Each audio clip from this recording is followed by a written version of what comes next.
인류가 지구상에 태어나서 맨 처음에 뭐 대 먹고 살았어요? 수렵 채취로 살았어요.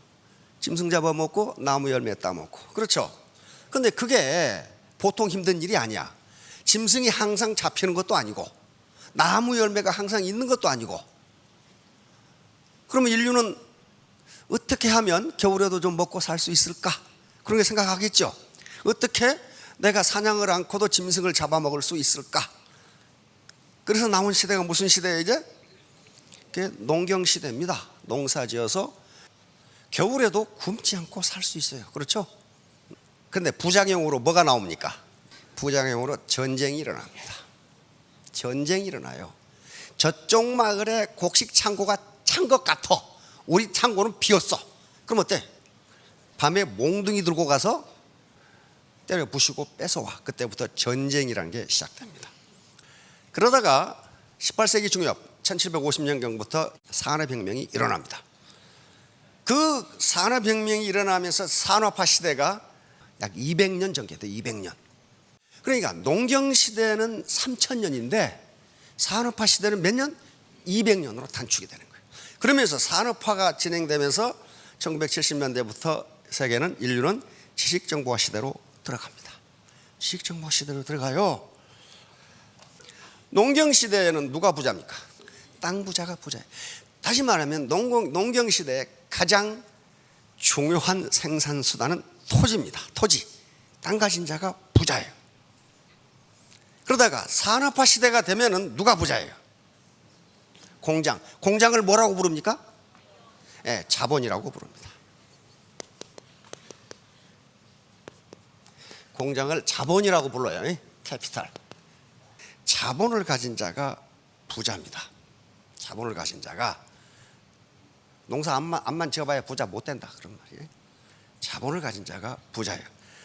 자본주의 사회라는 것은 이 자본을 누가 가질 수 있다? 개인이 가질 수 있다요. 이게 자본주의 사회예요.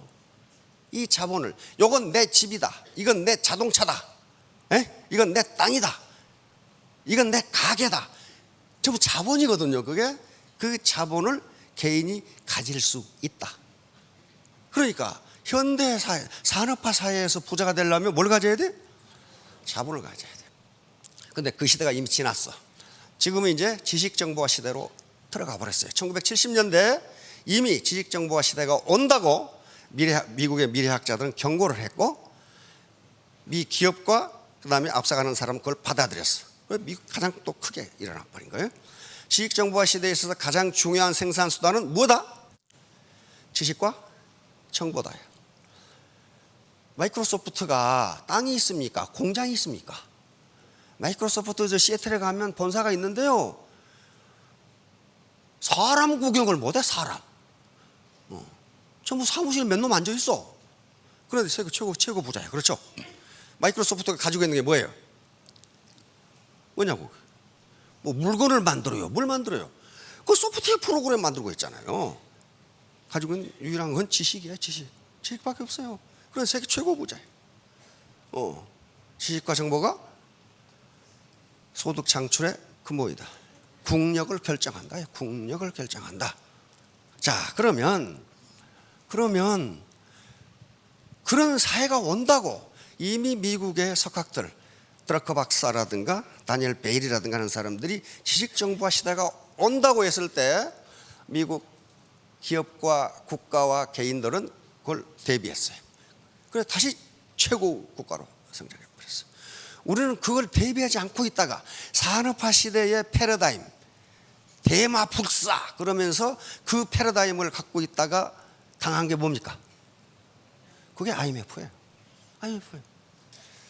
자, 그런데 이미 벌써 1990년대 미국 미래학자들, 그리고 덴마크의 미래학자들은 이미 지식정보화 시대는 끝났다고 선언을 했어요. 끝났다. 그러면 다음 사회는 뭐냐? 다음에 올 사회는 드림 소사이어티, 꿈의 사회입니다. 꿈의 사회, 드림 소사이어티. 그러면 지식정보화 시대에는 가장 중요한 생산수단이 지식과 정보였다면 드림 소사이어티에서 이미 드림 소사이어티는 진행되고 있습니다. 가장 중요한 생산 수단이 뭘까? 다시 말하면 가장 중요한 자본이 뭘까 하는 거예요. 뭘까? 뭘까?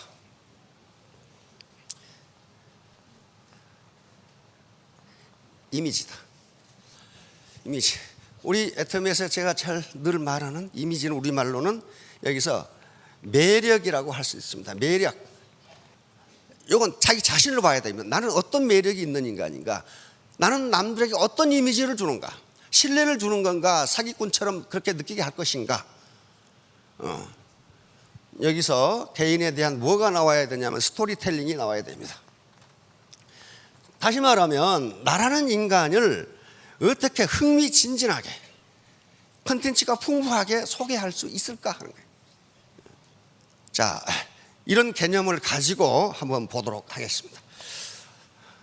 그러니까 애터미 이 원데이나 석세스나 지역 세미나에 참석하시는 것 자체가 자기 이미지를 어떻게 만들 것이냐 하는 것하고 큰 관계가 있고 나의 매력을 어떻게 높일 것이냐 하는 거예요. 자, 이 사람이 나폴레옹 힐이라는 사람인데 세계 성공학의 대부입니다. The Law of Success, 성공의 법칙이라는 책을 쓴 사람이 20년 동안 완성했어요. 여기서 이런 말을 했어요. 가장 값싼 제품은 충고이다. 무책임하게 누구에게나 할 수 있다. 왜 이분이 이런 말을 했을까? 오늘 여기 오신다고 그러니까 고모가 뭐라고 그랬어요? 언니 왜 거길 가? 언니가 길거리에 나 함께 됐어? 그런 충고를 한단 말이에요. 그게 가장 값싸다 이 말이에요. 왜 그러냐면은 왜 이런 심리학적으로 이게 뭐냐면은요, 스포트라이트 이펙트라는 게 있어요.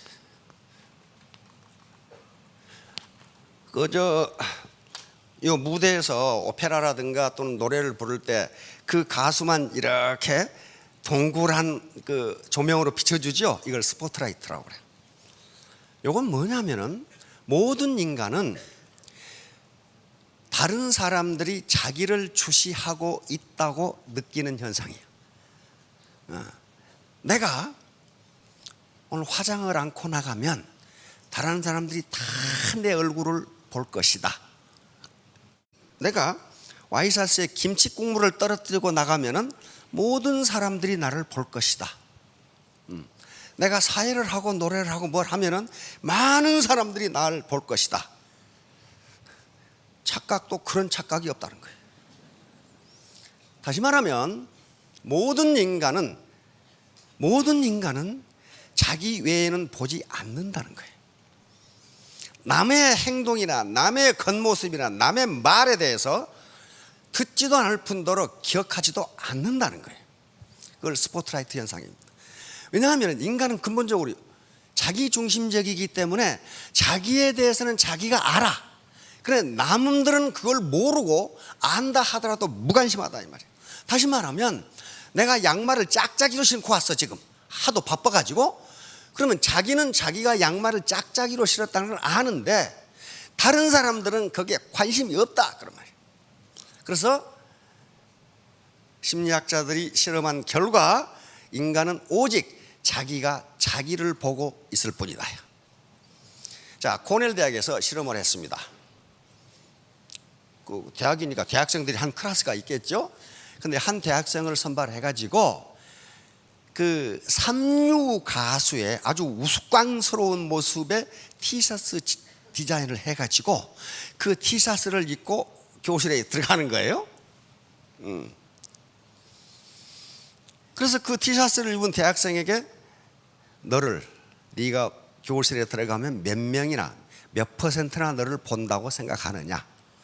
50%가 본다. 그런데 실제로 가서 들어갔더니 10%밖에 안 본다 그런 말이에요. 아무도 그 자식이 무슨 이상한 티셔츠를 입었건 말건 관심 없다는 거예요. 그 10% 본 놈도 금방 잊어버리더라고요. 생각 안 해. 이걸 스포트라이트 현상이라고 합니다. 다른 사람들이 나를 주목하고 있을 것이다. No. 그래서 코넬 대학 사회심리학 교수 결론은 인간은 자기가 자기를 보고 있고 자기가 자기를 구속할 뿐 아무도 너에 대한 인간의 관심이 없다요. 자, 모든 인간은 자기중심적이기 때문에 그렇다. 그러니까 여기서 나폴레옹 힐이 이야기하는 또 그런 거예요. 아무 관심 없이 이야기한다 이게.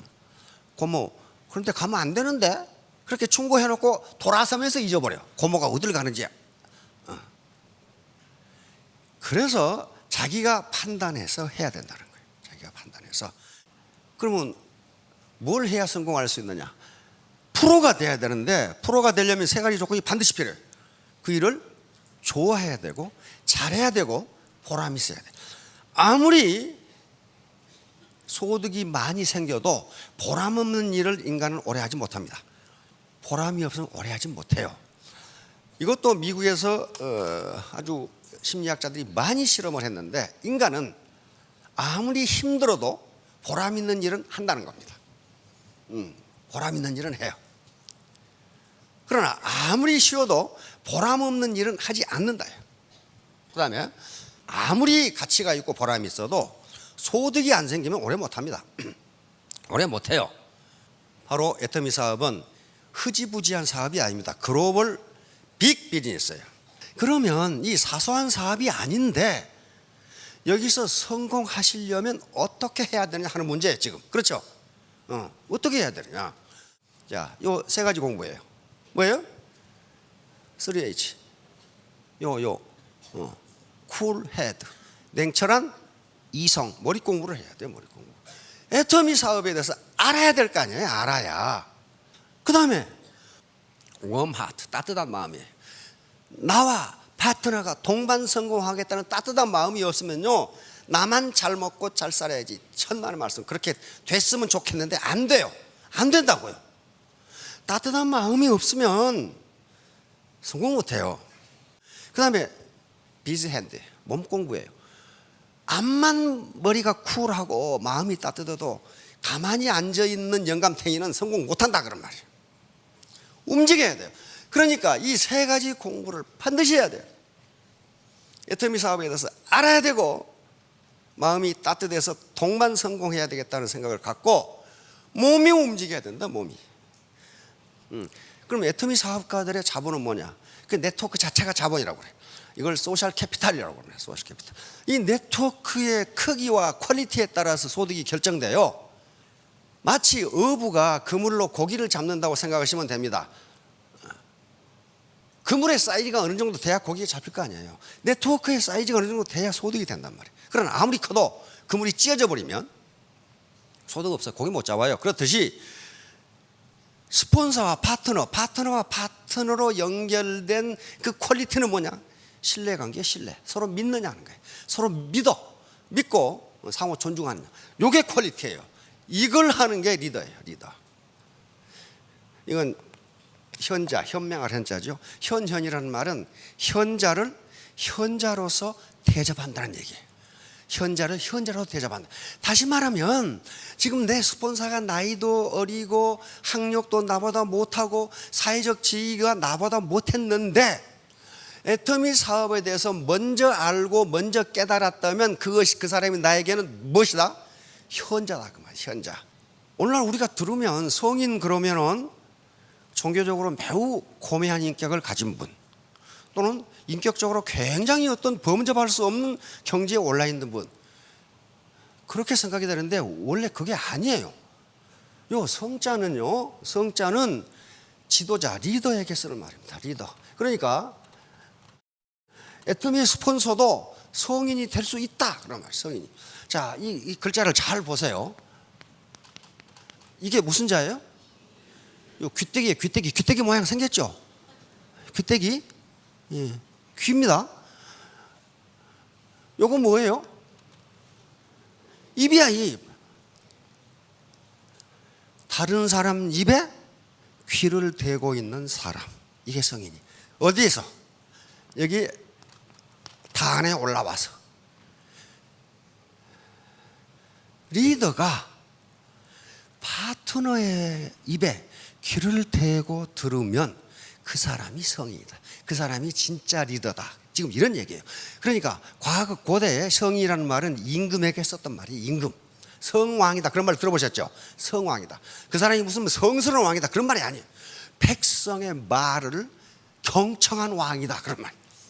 그러니까 스폰서의 말, 회사의 말을 경청하는 사람은 그 사람이 성인이다 그런 거예요. 어떻게 전부 성인 되실 수 있죠? 성인이 되셔야 돼. 남의 말을 경청해야 돼. 자, 그러면 이제 자본을 어떻게 누릴 것인가? 이건 벌써 2300년 전에 아리스토텔레스라고 하는 대학자가 어떻게 자본을 누리는 설득이야, 설득. 먼저 뭐라고 그랬어요? 로고스. 애터미 사업의 본질과 핵심이 돼서 논리적으로 설명할 수 있어야 된다 그런 말이에요. 이게 몇 퍼센트예요? 10%. 그 다음에 상대방의 감정의 흐름을 알 수 있어야 돼. 그래서 상대방의 감정에 호소하는 걸 파토스라고 그래. 이게 30% 영향을 미쳐. 나머지 에토스는 그 사람의 인격에서 우러나오는 신뢰감이에요. 이게 60%예요. 이게 바로 앞에서 말했던 이미지 매력이라는 거란 말이에요. 자, 이렇게 하게 되면 뭐가 생기느냐? 흡인력이 생겨요. 흡인력. 끌어들여야 될 거 아니에요. 파트너들을 끌어들여야 돼. 그러니까 사업 성공하려면 이 세 개가 딱 돼야 돼요. 오게 하라. 몸이 먼저 와요. 에이, 죽은 놈 소원도 들어준다는데 내가 한번 가볼게. 몸이 왔어. 그런데 마음이 떠나면은 머무르지 않습니다. 그 다음에 다시는 안 와요. 그래서 어떻게 그 사람 마음을 끌어들일 것이 하는 문제는 바로 앞에서 말한 로고스, 파토스, 에토스. 그리고 다시 오게, 그 사람이 다시 왔어. 그러면 어떻다는 거예요? 여기에 비전을 봤다는 것입니다. 비전을. 자, 능력입니다. 능력. 인간의 능력은 크게 두 가지로 나뉩니다. 하나는 인지 능력과 비인지 능력. 인지 능력은 IQ와 관계되는 것이고, 이게 1990년대, 1980년대까지는 인지 능력이 인간의 일생을 결정했습니다. 많은 학자들이 그러면 도대체 인간의 IQ가 인간의 일생을 결정한다고 봤는데, 학자들이 수십 년간 연구해 본 결과 인간의 IQ와 그 인간이 사회적으로 성공하는 건 별개의 문제라는 걸 알아냈어요. 결론이야, 결론. 그러면 도대체 무엇이 한 인간의 일생을 결정하느냐 하는 문제야. 학자들이 치열하게 연구한 결과 비인지 능력, 비지능과 관계없이 인간이 가지고 있는 인성적 특성, 이것이 한 인간의 성공 여부를 결정한다는 거예요. 제일 중요한 게 여기에요. 열정과 용기, 집념과 끈기. 이것이 한 인간의 성공 여부를 결정한다는 거예요. 자, 그래서 이 끄트머리 매력이 붙어 있는데 이 매력 가지고 지금 설명하려고 이 장광설을 지금 늘어놓고 있어요. 그래서 매력 크게 써놨죠. 매력 중에 하나가 겸손한 겁니다. 겸손. 매력을 구성하는 하위 변수가 굉장히 많아요. 그중에 겸손이라는 변수가 들어있어요. 어떤 돈이 많은 사람이 굉장히 좀 비겸손한 사람이 있어.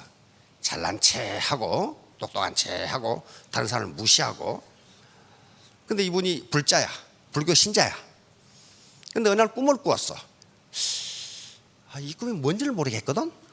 그래서 주지 스님한테 꿈 해몽을 부탁을 했어. 근데 주지 스님이 저 자식이 평소에 건방진데 버릇을 좀 고쳐놔야 되겠다. 그래서 꿈을 어떻게 꾸셨습니까? 그랬더니 제가 잠을 자는데요, 모든 사람들이 저한테 와서 절을 하고 돈을 내는 게 아니겠습니까? 그래서 저는 내가 생각에 나는 전생에 도사였거나 왕이었을 가능성이 높다고 생각합니다만은 스님은 어떻게 생각하십니까? 이렇게 건방지게 얘기한단 말이에요. 스님이 가만히 듣고 보살께서는 왕도 아니고 도사도 아닙니다. 그런데 왜 저한테 절을 하고 돈을 냈습니까?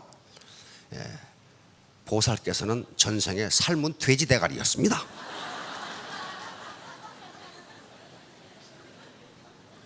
절대로 삶은 돼지 대가리가 돼서는 안 됩니다. 거기에 두고 절을 하고 돈을 줘요. 그러나 그건 완전히 돼지 대가리예요. 자, 겸손하셔서 3년 후 5년 후에 모두 성공하시기 바랍니다. 감사합니다.